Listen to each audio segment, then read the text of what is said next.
Hi, Jay. Lovely to see you at iFX EXPO Dubai. Likewise. For those who don't know you, I'm going to introduce you.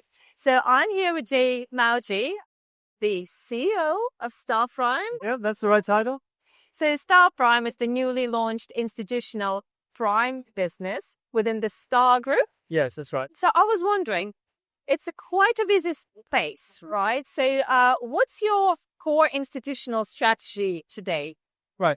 So we are going out to the market and we are repositioning the market-making product.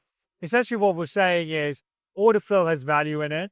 We're going to give you as good a price as we can for that order flow, so you get the benefit of the price. And then we are going to manage the trade outs at various LPs. And we're going to get a bit of our value out of the order flow on that side. And we think that's important because ultimately in this environment where firms don't want to run large risk books, the value and the price they can hedge their flow at it makes all the difference. So our view right now is to offer a product that allows them to maximize revenue and allow them to get out of this big risk spends.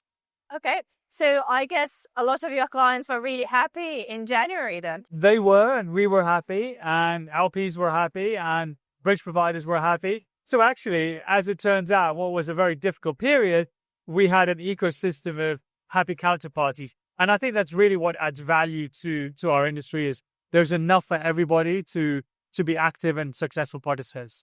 Okay. So as you said, in liquidity, the execution, the fill rate, the price is something that really matters. Yeah. So what are the main enhancements that you're making in 2026? We had a plan at the beginning of the year, and I promise you it's gone out of the window come the last the month and a half.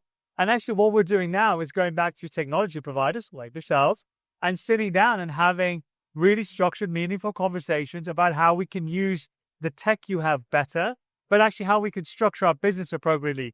So I don't think it's for us to define what we should do. I think it's for us to work with our tech providers, the experts in those spaces, to help us understand and define what we should be doing. And that's very much our focus at the moment. Fantastic.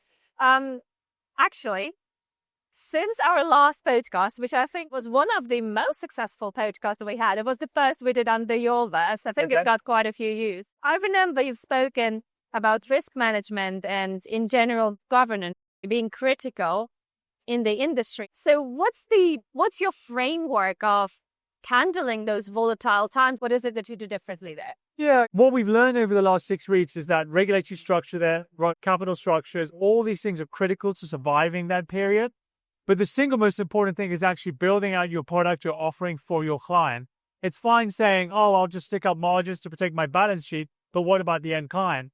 And I think something we're going to start working more on is telling the client or leading the client from the entry point that you might be in a really good situation here, but what you need to be doing is being prepared for us to increase margins, for people to stop quoting, for all these things to happen. So what I'm saying is that it's great to have the governance and the regulatory structure, and we all tick the boxes and we made it through, and that's fine.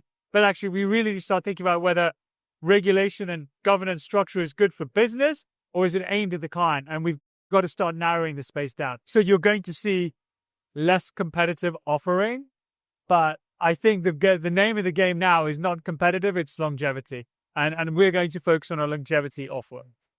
If there is one advice you can give to the brokers for 2026, what would it be? I'm going to go back to this old saying we used to have. If you can't book it, don't take it. If you don't have enough capital to send the flow out, if you don't have any infrastructure, the ecosystem, you got to think really carefully about where this flow is going. So if you don't have the choice of what to do with it, just choose not to have it. That's the best advice I give anyone. I also think, I think you're hitting the nail on the head, because if your LP doesn't want it, you shouldn't want it either. Exactly. 100%. 100%. Fantastic. Thank you so much. Great. Thanks for your time.